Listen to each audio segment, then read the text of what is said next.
Takže ahojte lidi, vítám vás u nového videa. Dneska u replaye, kdy mi bylo 5 a editoval jsem jak šílený. Jsem si to pouštěl. Tady máte celý video. Okay, jo. Koukejte.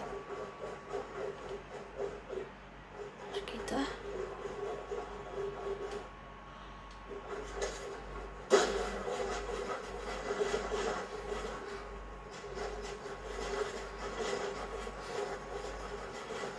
A tady jsem se rozjel. A to bylo všechno na klávesnici. Teď hraju na ovladači.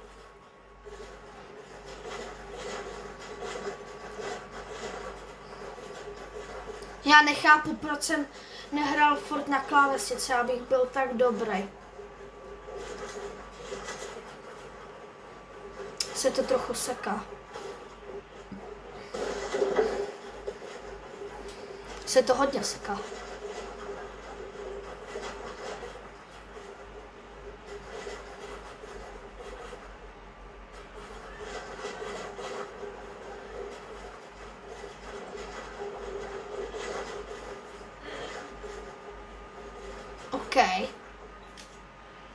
OK, a teď to bylo vše. Tak čauky, nezapomeňte dát sub, like a zvoneček.